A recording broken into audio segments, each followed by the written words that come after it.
नमस्कार दर्शकों, इस समय हम हैं जरीमाई माता मंदिर कल्याण। कहते हैं या देवी सर्वभूतेषु श्रद्धा रूपेण संस्था नमस्तस्यै नमस्तस्यै नमस्तस्यै नमो नमः। यहाँ पर चंडी याग का कार्यक्रम है। बहुत ही सुंदर और भव्य तरीके से आयोजन है। और ये गायकवाड़ परिवार जिनका काफ़ी श्रद्धा रहता है और विश्वास रहता है, और श्रद्धा और विश्वास की इस अटूट कड़ी में आज यहाँ पर उपस्थित हैं। देख सकते हैं देवी माँ का दिव्य मूर्ति और ये गायकवाड़ परिवार संदेश गायकवाड़ जी हैं। दर्शकों देख सकते हैं, कहते हैं अवधपुरी ममपुरी सुहावनी, उत्तर दिशि बास्तरजू पावन।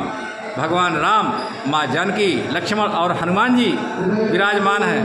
एक ऐसा दिव्य स्थान जो हम और आप कभी भी यहाँ आ सकते हैं। कल्याण ईस्ट में पड़ता है जरीमाई माता मंदिर 30 गांव।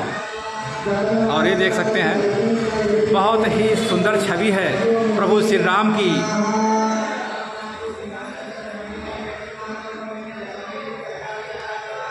दर्शकों, श्रद्धा और विश्वास की अटूट कड़ी।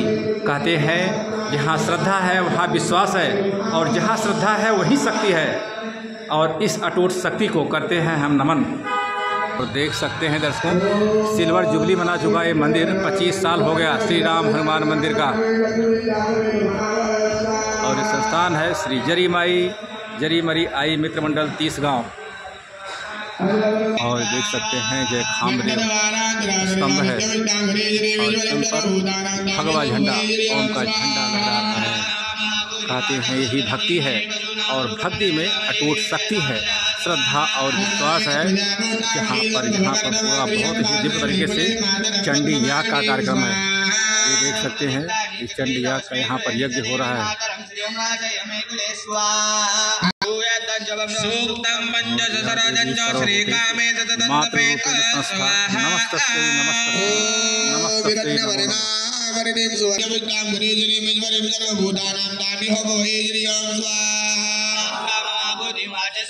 अशूनामर्पुण्यस्यामयि श्री श्रीयतामिषः सवा प्रजाभूतामयि संभवकर्दमश्रियं वासय मे कुले मातरं पद्ममालिनीं स्वाहा। आर्द्रां पुष्करणीं पुष्टिं पिङ्गलां पद्ममालिनीं चन्द्रामृतमनुक्तिं जातवेदो मावः स्वाहा। आर्द्रां पुष्करणीं पुष्टिं पिङ्गलां पद्ममालिनीं चन्द्रामृतमनुक्तिं लक्ष्मीं जातवेदो मावः स्वाहा। आवह जातवेदो लक्ष्मीमण्डपगामिनीं यस्यामिरणीं प्रभुत्वं गावोदाशु स्वान्विन्द्रियं पुरुषानहं स्वाहा। यश्चुजीव्रयदो बुधवाचु हुयात्ताच्चमन्वां युक्तं पञ्चदशञ्च श्रीकाम सततं जपेत् स्वाहा। ॐ नमो देव्यै महादेव्यै शिवायै सततं प्रकृते भद्रायै नियतामृतदास्मदां स्वाहा। नमो देव्यै महादेव्यै शिवायै सततं प्रकृते भद्रायै नियतामृतदास्मदां। नमो देव्यै महादेव्यै शिवायै सततं प्रकृते भद्रायै नियतामृतदास्मदां। नमो देव्यै महादेव्यै शिवायै सततं प्रकृते भद्रायै नियतामृतदास्मदां। सर्वमङ्गलमाङ्गल्ये शिवे सर्वार्थसाधिके शरण्ये त्र्यम्बके गौरी नारायणि नमोस्तुते। सर्वमङ्गलमाङ्गल्ये शिवे सर्वार्थसाधिके शरण्ये त्र्यम्बके गौरी नारायणि नमोस्तुते। सर्वमङ्गलमाङ्गल्ये शिवे सर्वार्थसाधिके शरण्ये त्र्यम्बके गौरी नारायणि नमोस्तुते। शरणागत दीनार्द्रपरित्राणपरायणे सर्वस्यार्ति हरिदेवी नारायणि नमोस्तुते। शरणागत दीनार्द्रपरित्राणपरायणे सर्वस्यार्ति हरिदेवी नारायणि नमोस्तुते। शरणागत दीनार्द्रपरित्राणपरायणे सर्वस्यार्ति हरिदेवी नारायणि नमोस्तुते। सृष्टि विनाशाय शिवदूत सनातने गुणश्रेय गुणमये नारायणि नमोस्तुते। सृष्टि विनाशाय शिवदूत सनातने गुणश्रेय गुणमये नारायणि नमोस्तुते। सृष्टि विनाशाय मुक्तिभूत सनातने गुणश्रेय गुणमये नारायणि नमोस्तुते। यारे सर्वभूतेषु मातृरूपेण संस्थिता नमस्तस्यै नमस्तस्यै नमस्तस्यै नमो नमः। यारे सर्वभूतेषु दयारूपेण संस्थिता नमस्तस्यै नमस्तस्यै नमस्तस्यै नमो नमः। स्वाहा।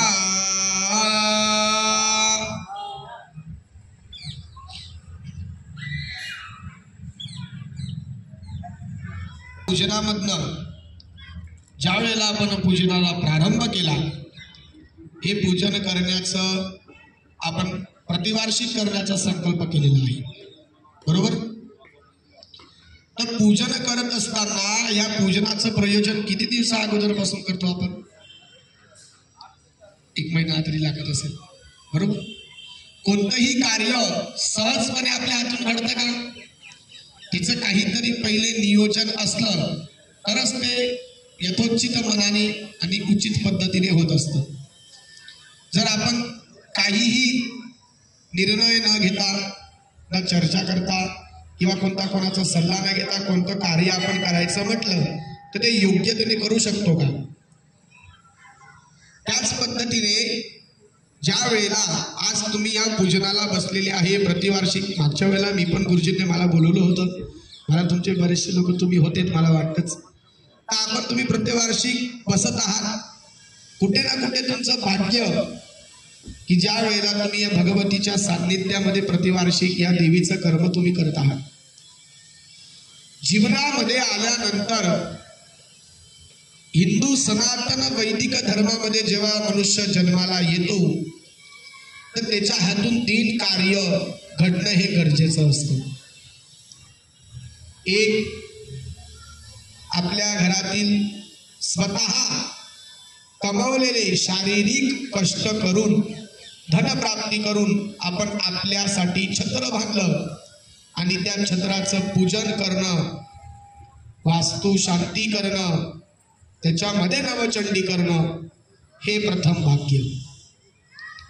दुसरं भाग्य, देवळात मूर्तीची प्राणप्रतिष्ठा आपल्या हातून घडणं. आणि तिसरं भाग्य सगळ्यात पवित्र आणि महत्वाचं, कन्यादान. प्रत्येक मनुष्य जीवनात आल्यानंतर 50% लोक असे आहेत किंवा क्वचित लोक असे आहेत की त्यांच्या भाग्यात हे 3 गोष्टी येतात. कोणाची वास्तू होते, मूर्तीची प्राणप्रतिष्ठा होते, कन्या नसते. कन्या असली, वास्तू होत नाही, मूर्तीची प्राणप्रतिष्ठा होत नाही, एक काहीतरी राहतं. या 3 गोष्टी करायला तो सक्षम आहे, पण तरी सुद्धा आई भगवतीची इच्छा नाही म्हणून काहीतरी अडचण येणे. तर ह्या 3 गोष्टी आपण करून घेण्याची इच्छा आपल्या मनात असणं ही महत्वाची आहे. त्याच्यापैकी आज नवचंडीचं जे पवित्र कर्म आहे ते तर तुम्ही प्रतिवार्षिक करत आहात. एकदा जरी केलं तरी सुद्धा आपल्या आयुष्याची नैया ही पार असते. तुम्ही प्रतिवार्षिक करत आहात, त्यामुळे आज आपण ज्या पूजनाला प्रारंभ केला त्या पूजनामधनं सकाळपासून आपण पूजेला बसलेलो आहे. प्रथम आपण कोणतं कर्म केलं? सगळ्यात पहिले तुम्ही पूजेला बसले, गुरुजीने तुम्हाला पहिली क्रिया कोणती करायला लावली? होतं लक्ष? कोणत्याही पूजेला बसा, आपण पहिले तेच करतो, डोळ्यांना पाणी लावा. आता डोळ्यांनाच का पाणी लावतो आपण? कारण देवाची मूर्ती बघण्यासाठी, तिचं पूजन करण्यासाठी पहिले आपले नेत्र शुद्ध झाले पाहिजे आणि त्या पद्धतीने आपले नेत्र सुचिरभूत करून आपण भगवतीचं दर्शन घेतो आणि पूजनाला प्रारंभ करतो.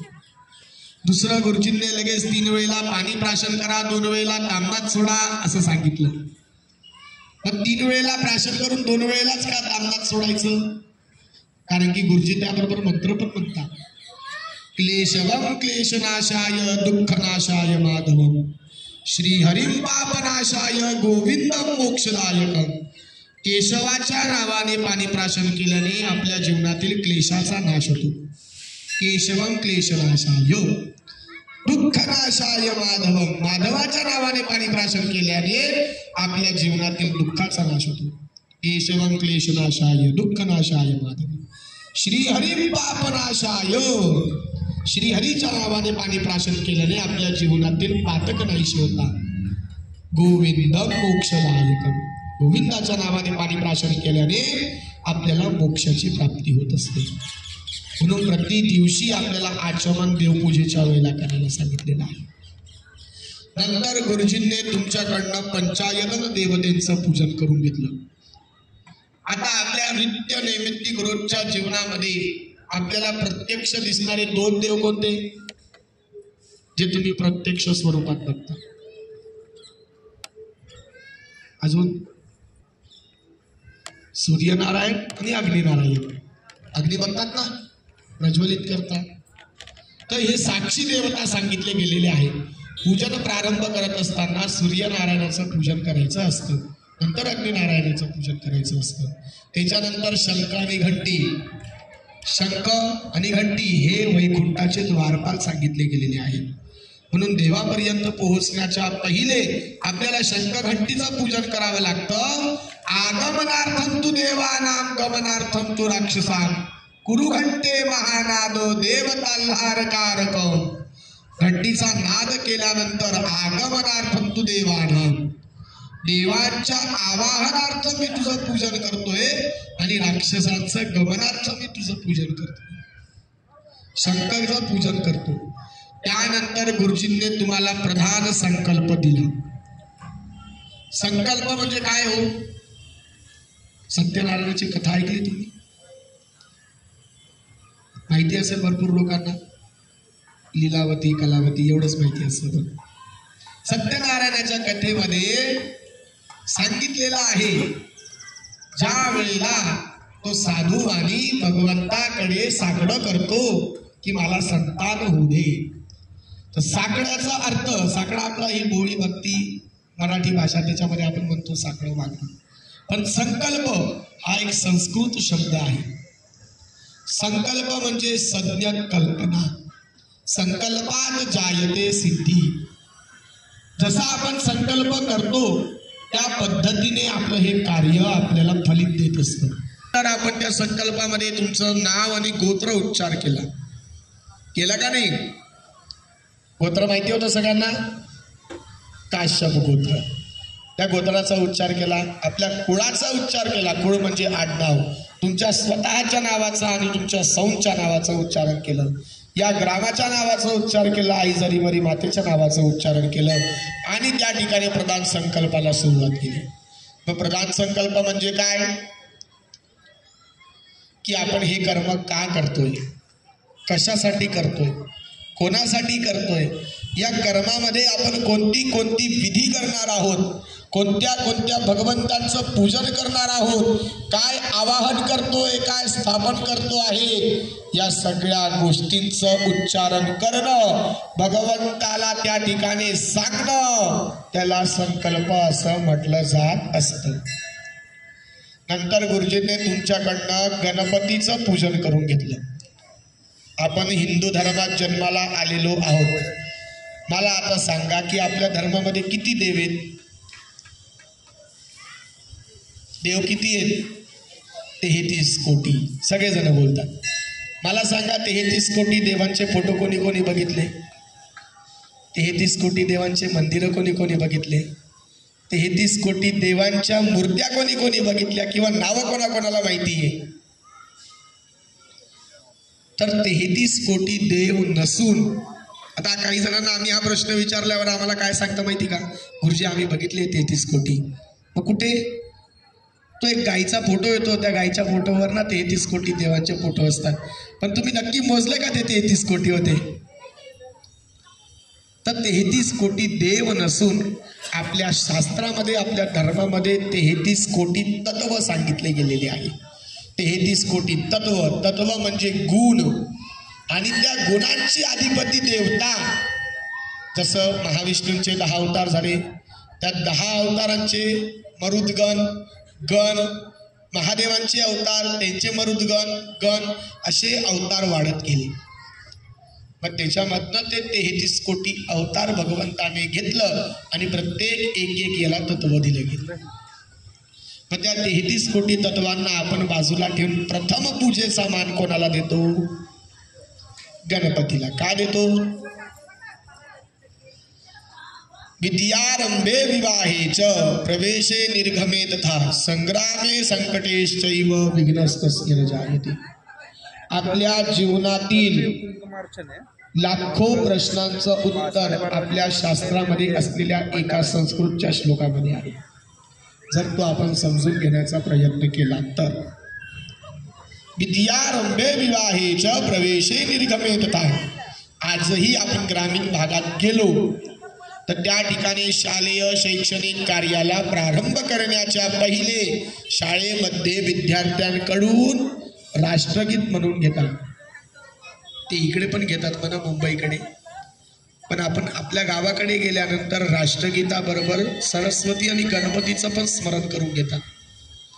कारण विद्येची सरस्वती देवतेनंतर दुसरी विद्येची देवता असेल ती कोण आहे? गणपती आहे. आणि रोजच्या नित्य नैमित्तिक कर्मामध्ये आपण रोज जसं जेवण करतो, भोजन करतो, अनेक प्रकारच्या अजून काही गोष्टी ज्या आपण रोज करतो, त्या पद्धतीने जर गणपतीचा एक श्लोक आपण रोज म्हणू तर नक्कीच दुसऱ्यांपेक्षा आपल्या बुद्धिमत्तेमध्ये वाढ होते. म्हणून विद्यार्थ्यांना त्या ठिकाणी गणपतीचा श्लोक म्हटल्यानंतर पूजनाला प्रारंभ होतो. त्यानंतर वधू आणि वर लग्न मंडपात प्रवेश करतात तेव्हा गुरुजी मंगलाष्टकेला प्रारंभ करण्याच्या पहिले गणपतीचा श्लोक म्हणतात, जेणेकरून त्या दाम्पत्याच्या येणाऱ्या वैवाहिक जीवनामध्ये त्याला अखंड विवाह सौख्य लाभलं पाहिजे म्हणून. दुसरी गोष्ट, संग्रामे संकटेश्चैव विघ्नस्तस्य न जायते. संग्राम म्हणजे काय? संग्राम म्हणजे माहिती आहे? संग्राम म्हणजे युद्ध. आता युद्ध होतं का? असं कसं नाही, सीमेवर होत नाही का? होतं, पण आपल्या राज्यात होत नाही. ज्या वेळेला पूर्वीच्या काळी आपल्या राज्यामध्ये युद्ध व्हायचे, परप्रांतीय आपल्या या राज्यावर आक्रमण करायचे, त्यावेळेला जे आपले हिंदू राजे होऊन गेले, छत्रपती शिवाजी महाराज, छत्रपती संभाजी महाराज, बाजीराव बल्लाळ, तर हे आपल्या राज्यामधनं युद्धाला प्रस्थान करण्याच्या पहिले आपल्या राज्यामध्ये गणेश पूजन करायचे, जेणेकरून त्यांच्यावर येणारं विघ्न हे टळायचं आणि मग ते आपल्या द्वारसीमेमधनं पाय बाहेर काढायचे युद्धासाठी. असं हे गणपतीचं पूजन आपण केलं आणि गणपतीला प्रार्थना केली की हे कार्य 2 दिवसाचं जे आम्ही हाती घेतलेलं आहे ते निर्विघ्नपणाने आमच्याकडनं पार करून घे. त्या ठिकाणी गणपती पूजन संपन्न झालं. नंतर आपण केलं वरुणाचं पूजन, म्हणजे पुण्याह वाचन.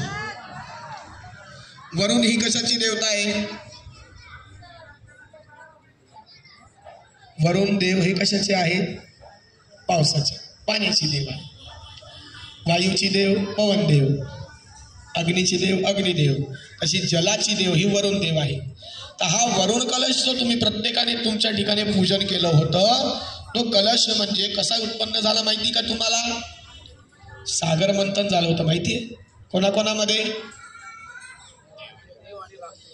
देवदानव संवादे मध्यमाने मोहोददौ उत्पन्नो सिद्धता कुंभो विद्रुतो विष्णुना स्वयं. देव आणि दानवांमध्ये संवाद झाला की सागर आता उकळी घेत आहे. आपल्याला त्याच्यामधनं अमृत निर्माण करायचं आहे, तर हे फक्त आमच्या देवांकडनं शक्य नाही, तर हे असुरांनो तुम्ही आमची सहायता करा. अशी देवांनी दैत्यांना प्रार्थना केली आणि तेव्हा दैत्यांनी अमृताच्या लोभापोटी देवांचं सहाय्य केलं.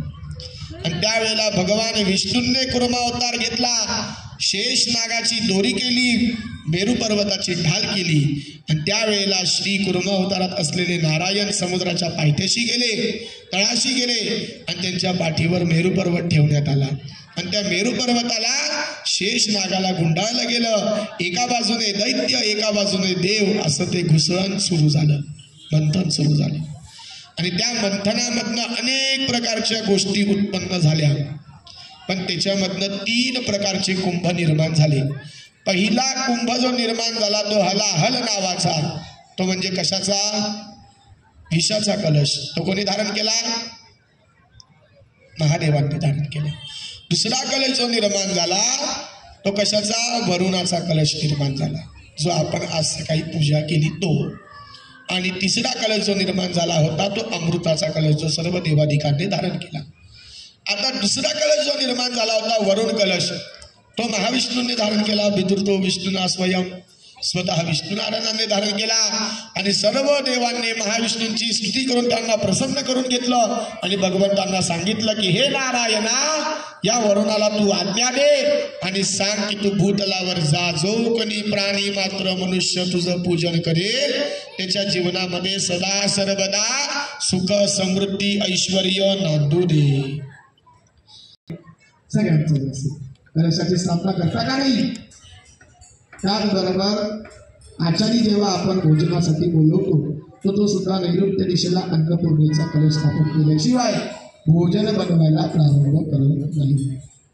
थोडक्यात सांगण्याचा उद्देश की आपल्या धर्मामध्ये जलाला महत्व दिलं गेलेलं आहे.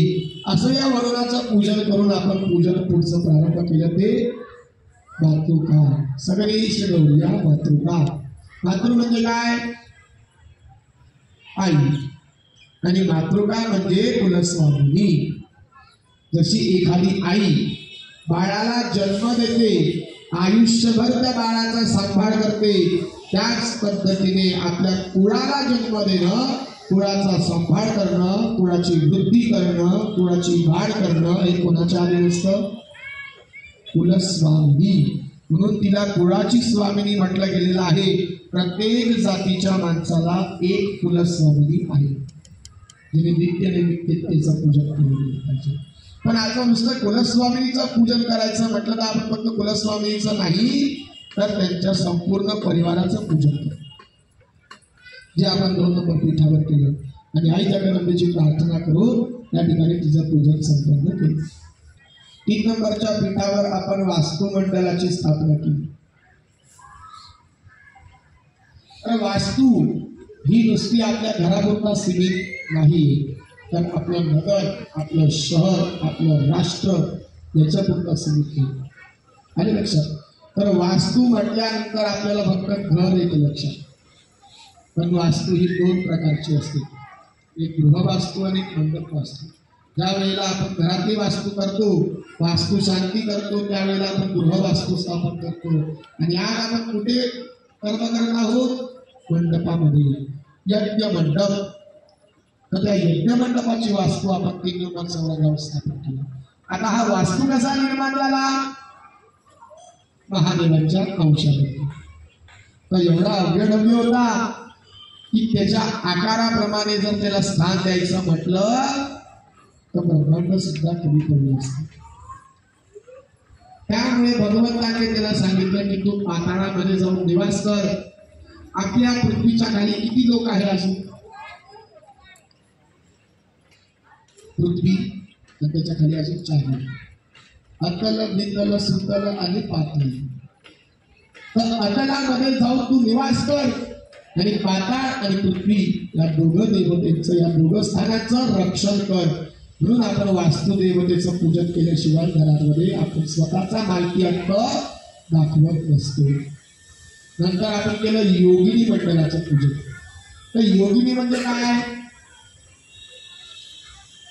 योगिनी म्हणजे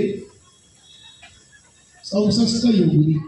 ज्या वेळेला सती ही गेली होती त्यावेळेला भगवंत शिवाने त्यांचं जळतं शव हातामध्ये घेतलं आणि पूर्ण ब्रह्मांडाचं भ्रमण करू लागले.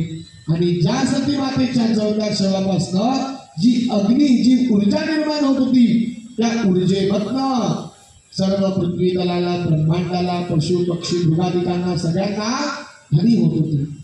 त्यामुळे भगवान विष्णूने आपल्या सुदर्शन चक्राचं आवाहन केलं आणि त्याला सांगितलं की हे सुदर्शना, परमेश्वराच्या हातामध्ये असलेले जे सती मातेचं शव आहे त्याचं छेदन.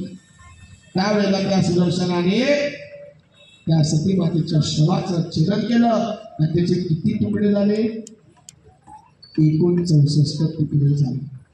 आणि पृथ्वी तलावर ज्या ज्या ठिकाणी ते 64 तुकडे पडले त्या त्या ठिकाणी देवीचा एक पीठ निर्माण झालेला आहे. आणि जर तुम्हाला खरंच अनुभव घ्यायचा असेल की ही शिवपुराणातील कथा सत्य आहे की असत्य आहे, तर एकदा कामाख्या देवीला जाऊन असेल. आजही मातृ स्त्रियांच्या मासिक धर्माचे 4 दिवस ते मंदिर बंद असतं. आणि लक्षात, हे आपल्या डोळ्यांना दिसणारं उदाहरण भगवंताचं शिवपुराणातलं आहे. त्या 64 योगींचं आपण त्या ठिकाणी पूजन केलं आणि भगवतीला आपण आराधना केली आणि सांगितलं की 64 योगिनी स्वरूपात तुम्ही येऊन या ठिकाणी स्थापन व्हा आणि आमच्या या कार्याला मदत करा. या कार्याचं परिपूर्ण करण्यासाठी आम्हाला आशीर्वाद द्या आणि आम्ही जी सेवा करत आहे ती आमची पूर्ण करूया. त्यानंतर आपण केलं क्षेत्रपालाची स्थापना. क्षेत्रपाल 51 आहेत. क्षेत्रपाल महादेवाचे अंश आहेत, अवतार आहेत. तर ज्या ज्या ठिकाणी महादेवीचं मंदिर आहे त्या ठिकाणी एक क्षेत्रफळ भगवतीच्या रक्षणार्थ दिलेलं असते. आजही आपण कोणत्याही देवीच्या मंदिरात गेलो त्या ठिकाणी एक क्षेत्रफळाची मूर्ती असते. क्षेत्र म्हणजे जागा, पाल म्हणजे रक्षण करणारा. तर त्या भगवतीच्या रक्षणार्थ एक क्षेत्रफळ दिलेलं असतं, ज्याला आपण काळभैरव म्हणतो, विसोबा म्हणतो, वेडोबा म्हणतो, कुंजोबा म्हणतो, अनेक गोष्टी आहेत. आलं लक्षात? ज्या ठिकाणी देवी भगवतीचा कर्म होतं त्या ठिकाणी त्या क्षेत्रफळाची स्थापना केली जाते. आणि त्यानंतर आपण स्थापन केलं प्रधान सर्वतोभद्र मंडल, ज्या ठिकाणी आई जगदंबे आता विराजमान झालेली आहे. सर्वतोभद्र, भद्र म्हणजे काय? अशी रक्षाबंधनलाच येतो म्हणतात है ना. झालं ना पसंत होत आता की भद्रायोगी राखी बांधू नका, शब्द आणि योग आहे. त्यामुळे सर्व तो भद्र मंडल आपण ते प्रधान मंडल मांडलेलं आहे. ते तुम्ही कोणत्याही बाजूने बघा, कोणत्याही दिशेने बघा, तुम्हाला ते एकसारखं दिसणार आहे. आता आपल्याला डोळ्यांना आकर्षित वाटावं म्हणून आपण ते काहीतरी तांदळाचं काढलंय का? नाही. तर शास्त्रामध्ये आपल्याला सांगितलं आहे की ही पूजा मांडत असताना धान्य राशीनेच मांडली गेली पाहिजे. पण धान्य राशीनेच मांडल्याबरोबर त्याच्यामध्ये भगवंतांचे जे आपण स्थापना करणार आहे त्या भगवंतांची यंत्रच मांडले गेले पाहिजे. मग आता आपण यंत्र जे मांडत आहोत ते यंत्र मांडत असताना आपण बाजरीला कलर करू शकतो का? ज्वारीला वर्ण देऊन त्या ठिकाणी यंत्राची स्थापना करतो आणि त्या यंत्रावर तुम्ही पण ठेवून ज्या वेळेला तुम्ही अक्षदा त्या सुपारीवर वाहतात त्यावेळेला त्या भगवंताचं आवाहन होतं. तो भगवंत त्या ठिकाणी विराजमान होत असतो. अकस्मात घडणाऱ्या गोष्टी तेव्हा शनी महाराजांनी नम्रतेने महादेवांना सांगितलं की हे महेश्वरा, जे देवांचे पण देव आहे त्यांना जर 7.5 वर्ष माझ्या 7.5च्या भिंतीने नारळामध्ये तप करावा लागला, हे 7.5चं फळ माहिती दुसरं काय आहे. त्यामुळे नवग्रहांचं कार्यक्रम त्या ठिकाणी उचित पद्धतीने करत असतात. मांगल्ये शिवे सर्वार्थ साधिके शरण्ये त्र्यंबके गौरी नारायणी नमोस्तुते. याचं संपुट जर आपण लावलं, एक त्या ठिकाणी आपण तो मंत्र म्हटला आणि दुसऱ्या वेळेला आपण ते सर्व मंगल मांगल्यचं म्हटलं, तर त्या ठिकाणी आपण भगवतीला विनवणी करतो की माझ्या जीवनामध्ये मंगल कर. म्हणजे भगवतीला आपण प्रार्थना करणं, भगवतीकडनं आपण ते मागणं करणं, त्यावेळेला आपण ते करत असतो. तर आई जगदंबेला नवचंडी करत असताना या ठिकाणी गुरुजी 9 पाठ करतात आणि एका पाठाचं हवन होतं. त्यावेळेला ती नवचंडीचं कर्म पूर्ण होत असतं. नवचंडीचं कर्म हे आपल्या कुलदेवीचं सांगितलं गेलेलं आहे. त्याच पद्धतीने महाकाली, महालक्ष्मी, महासरस्वती ही प्रधान देवता नवचंडीची आहे, जे आपण या ठिकाणी प्रारंभ केलेला आहे. आज आणि उद्यामध्ये हे कर्म आपल्याकडनं यथोचित मनाने गुरुजी करून घेणार आहे. आता तुम्ही सर्वांनी आपल्या ताटामध्ये असलेल्या आरतीची व्यवस्था करायची आहे.